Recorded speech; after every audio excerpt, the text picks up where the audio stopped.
नाम है हार्दिक कुमार रजक और आज हम देखेंगे positive versus normative economics. Friends, जो मेरा पढ़ाने का तरीका है उसमें बहुत ही ज्यादा लाइव एग्जांपल्स लेता हूँ, प्रैक्टिकल एग्जांपल्स लेता हूँ।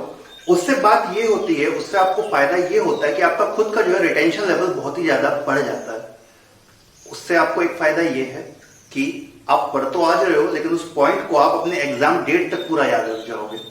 इसीलिए बहुत ही गौर से आप सुनिए, मैं आपको क्या एग्जांपल्स देता हूँ, उनको किस तरीके से आपको मतलब याद रखना है। आप चाहो तो उसको हाईलाइट करके कहीं पे लिख सकते हो। तो फ्रेंड्स, हम अपना टॉपिक आज का शुरू करते हैं, positive versus normative economics. Friends, एक बार बोर्ड में ले जाने से पहले मैं चाहूंगा आप एक लेमन टर्म में समझो कि पॉजिटिव इकोनॉमिक्स क्या होती है और नॉर्मेटिव इकोनॉमिक्स क्या होती है। जो हमारी पॉजिटिव इकोनॉमिक्स होती है फ्रेंड्स, वो होती है फैक्ट्स एंड फिगर्स, मतलब फैक्ट्स एंड फिगर्स से रिलेटेड होती है। जो भी चीज उसमें हम बोलते हैं वो चीज फैक्ट्स होती है और फिगर्स होती है। उसका कॉज एंड इफेक्ट रिलेशनशिप हम देख सकते हैं और वो एक ऑब्जेक्टिव अप्रोच होती है। और वहीं पे जो हमारी नॉर्मेटिव इकोनॉमिक्स की अगर हम बात करें तो नॉर्मेटिव इकोनॉमिक्स हमारी क्या होती है, एक तरीके की वैल्यू वाली अप्रोच होती है। मतलब ऐसा होना चाहिए था, इसको इस तरीके से हमें करना चाहिए था। वैल्यूज में आपको मैं एग्जांपल देता हूँ एक, जैसे कि हायर एजुकेशन को हमको फ्री कर देना चाहिए। ये जितनी भी वैल्यू वाली बातें होती है ना, ये हमारी नॉर्मेटिव इकोनॉमिक्स में आती है। और जितनी भी फैक्ट्स एंड फिगर्स वाली बातें आती है, मतलब जिसको आप वेरीफाई कर सकते हो, जिसको आप देख सकते हो, जो चीज मतलब एक तरीके से फैक्ट है, जिसको आप टेस्ट कर सकते हो, जिसकी ड्यूरेबिलिटी आप टेस्ट कर सकते हो, ऐसे बोलना चाहिए, तो वो आती है पॉजिटिव इकोनॉमिक्स के अंदर।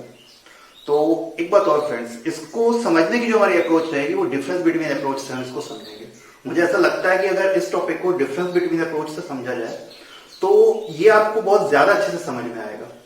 इसीलिए हम इसको डिफरेंस बिटवीन अप्रोच से देखेंगे और हम पॉइंट बाय पॉइंट इसको देखना शुरू करेंगे। पॉजिटिव इकोनॉमिक्स में वो है based on facts and figure. Fact and figure क्या होता है? फैक्ट्स एंड फिगर जैसे मैंने आपको बताया, किसी भी चीज को जिसको हम वेरीफाई कर सकते हैं, जो कि एक तरीके से सच है, जिसके पीछे का हम देख सकते हैं कि वो चीज एक्चुअल में ऐसी है क्यों, उसी को चीज को हम कहते हैं फैक्ट्स एंड फिगर। मतलब जिसको आप वेरीफाई कर सकते हो, वो चीज एग्जैक्टली है वहां पे। और नॉर्मेटिव इकोनॉमिक्स में अगर आप देखोगे तो based on values what should be approach, जैसा मैंने आपको बताया था कि ऐसा होना चाहिए, ऐसा मतलब गरीबों में हमको जो है खाना जो है मतलब फ्री में देना चाहिए। ऐसी जितनी भी आइडियोलॉजिकल बातें होती है वही आती है हमारी नॉर्मेटिव इकोनॉमिक्स में। सेकेंड पॉइंट है हमारा, it talks about cause and effect relationship. Cause and effect relationship का मैं आपको बहुत अच्छा एग्जांपल देता हूं मैं इसका सबसे अच्छा एग्जांपल होगा हमारा स्टॉक मार्केट। कि हमारा स्टॉक मार्केट ऊपर गया तो क्यों गया, नीचे गया तो नीचे क्यों गया। जैसे कि अगर देखा हमने कि हमारा जो यूएस का स्टॉक मार्केट था वो एकदम से कल मतलब नीचे गया, हमारे यूएस का जो स्टॉक मार्केट था वो एकदम से नीचे गया, तो उसको देखते हुए उस चीज को कॉपी करते हुए हमारा इंडियन स्टॉक मार्केट आज एकदम से गिर गया। तो ये हो गया उसका cause and effect relationship. Cause क्या है कि हमारा मार्केट नीचे गया, उसका इफेक्ट उसका इफेक्ट क्या है कि हमारा जो मार्केट है वो नीचे गया। उसका कॉज क्या है, हमारे इंडियन स्टॉक मार्केट ने रिफ्लेक्ट किया यूएस के स्टॉक मार्केट को। तो ये है उसका कॉज एंड इफेक्ट रिलेशनशिप। तो पॉजिटिव इकोनॉमिक्स जो है फैक्ट्स एंड फिगर्स होती है और वो कॉज एंड इफेक्ट रिलेशनशिप देखता है। सेकेंड पॉइंट है हमारा नॉर्मेटिव इकोनॉमिक्स में, it talks about opinion and judgement. इसका मैं आपको बहुत अच्छा एग्जांपल देता हूं कि जैसे सीएनबीसी आवाज में या जी बिजनेस में बैठ के इन लोग बोलते रहते हैं कि आज स्टॉक मार्केट ऊपर जाएगा, आज स्टॉक मार्केट नीचे जाएगा, या कोई एक पर्टिकुलर स्टॉक ऐसा है जो कि आज ऊपर जाएगा, या ये वाला स्टॉक जो है इस इंडस्ट्री का स्टॉक जो है वो नीचे जाएगा। तो वो मतलब उनके बोलने से कोई चीज फर्क नहीं पड़ता इस बात पे कि वो ऊपर जाएगा या नीचे जाएगा। फ्लूक में कभी चला गया तो चला गया। कोई भी इंसान नहीं बता सकता कि आज ये स्टॉक ऊपर जाएगा या नीचे जाएगा अनलेस एंड अनटिल उसके पीछे की जो एक्चुअल खबर है उसको उसका पूरा नॉलेज है। तो यही बात है कि it talks about opinion and judgement. ये उनका फ्लूक है एक तरीके, मतलब फ्लूक में अगर चला गया तो चला गया, बाकी ऐसा होने की कोई 100% चांसेस नहीं होते। इसीलिए उनका खुद का ओपिनियन है, ये उनका खुद का जजमेंट है कि आज इस इंडस्ट्री के अंदर का, स्पेसिफिक इंडस्ट्री का, उसके अंदर का स्पेसिफिक स्टॉक जो है वो ऊपर जाएगा या नीचे जाएगा।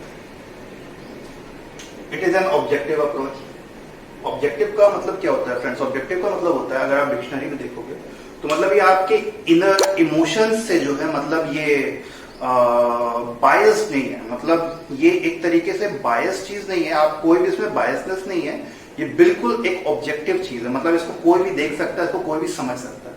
ऑब्जेक्टिव का मतलब ये होता है। इसलिए पॉजिटिव इकोनॉमिक्स जो हमारी होती है उसको हमने कहा है कि वो ऑब्जेक्टिव है। और नॉर्मेटिव क्या होती है? It is an subjective approach. Subjective क्या होती है? सब्जेक्टिव मतलब होती है कि ये मेरा खुद का मानना है, ऐसा मेरा खुद का मानना है, ऐसा मैं मानता हूं, ऐसा मैं चाहता हूं कि ये चीज हो। ये चीज होती है सब्जेक्टिव अप्रोच। और लास्ट पॉइंट है हमारा, statement under positive economics can be tested. मतलब ये जो पॉइंट अगर आप देखो तो हमारे फर्स्ट पॉइंट से रिलेट कर पाओगे। मतलब कि statement under positive economics can be tested. क्यों टेस्ट करा जा सकता है? क्योंकि भाई वो फैक्ट्स एंड फिगर्स है। कोई भी चीज अगर फैक्ट है, मतलब जैसे कि अब जो हमारा अर्थ है वो सन के आसपास ऐसे घूमता रहता है, तो ये चीज फैक्ट है ना, इसको आप प्रूव कर सकते हो ना। तो कोई भी चीज जो फैक्ट होती है दुनिया में, उसको आप टेस्ट कर सकते हो, उसको प्रूव कर सकते हो। और नॉर्मेटिव इकोनॉमिक्स क्या है? It can not be tested और वेरीफाइड।